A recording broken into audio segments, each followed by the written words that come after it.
Let's now look at some events that took place after the Passover meal. The Israelites are all packed and ready to go, and then God led them all. How do you lead 2 to 3 million people with a megaphone? No. God led them by a pillar of fire, which became a pillar of cloud during the day. So it was this pillar that led them for the next 40 years. It led these huge mass of people following this pillar of fire to get out of Egypt. What is this pillar supposed to be a type of? God leads us. God doesn't just save us from bondage, save us from hell. God saves us from to something. In other words, we're not just saved from suffering, we're saved to Christ's likeness. So they are now being led out by this pillar. Amazing. Everybody could see it. 3 million people could see this massive tower of fire. Then they came to the Red Sea. And a lot of people like to make fun of this story. How do you part a Red Sea?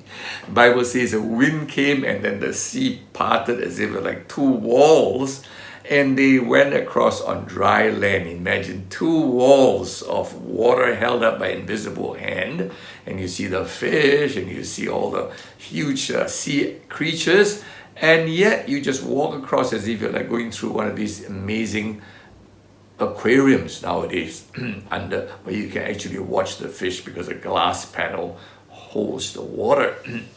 So as they cross it, people say, how can it be? Maybe it was not really a sea, but it was like marshland. And it's true. Between Egypt, on the way to the Promised Land, there are some areas that are kind of marshy. And they say, oh, it's not the Red Sea, it's the Reed Sea, reeds, like marsh. Now, of course, if that was their explanation of this miracle, the Israelites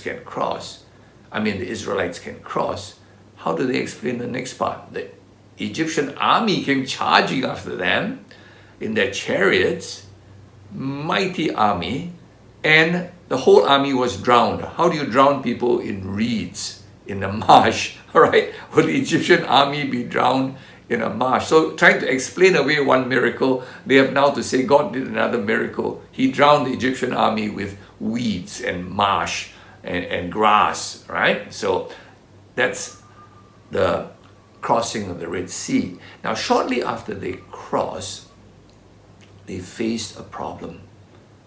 No water. And so they found a place where there was water, and they drank the water. It was bitter. It's like undrinkable water. And so they called that place Marah. Marah means bitter. But they were told to make this water drinkable, nice, they needed to cut a tree and throw it into this water. What is that a type of? Again, we're seeing types throughout Exodus. Christ hung on a tree. The New Testament says that, on a trunk. This trunk was thrown in, and the water now became pleasant. I guess it is a type of when Christ comes into our struggles and our problems, even the bitterness, even the problems of life are sweet, are nice. All right? We can actually have, in the midst of crisis, have great joy and peace in our heart. So after that, they had faced another problem. Food. How do you feed 2 to 3 million people? And God airdropped manna for them. What is the meaning of the word manna? Manna simply means, what is it? All right? When this stuff dropped from heaven and it landed on the ground, it became like little wafers. tiny wafers, small wafers, tasting sweet like honey. Okay? So basically they had what we would call complete food in that wafer because it sustained them for 40 years. 40 is always the number of testing. This food had been tested for 40 years and it sustained them throughout their journey. A complete food. We wish we could get this kind of food in a crisis like we are going through now. You know, how wonderful if the government just gives us stacks of complete food, everything. You don't have to worry about buying vegetables to get your vitamins C and then to buy your vitamin pills and to get all just in one little packet. Now, this manna is literally bread dropped from heaven. And Jesus later in John chapter 6 says, I am the bread of life. I am the bread from heaven. Okay, so we see while they were sustained by this manna, Jesus says, you, through your Christian life, will be sustained by me. If you have Christ in your heart and you live a life dependent on Christ, you will go through victoriously. Then again, they face another problem. Again, no water. And then Moses struck the rock and water gushed out from the rock.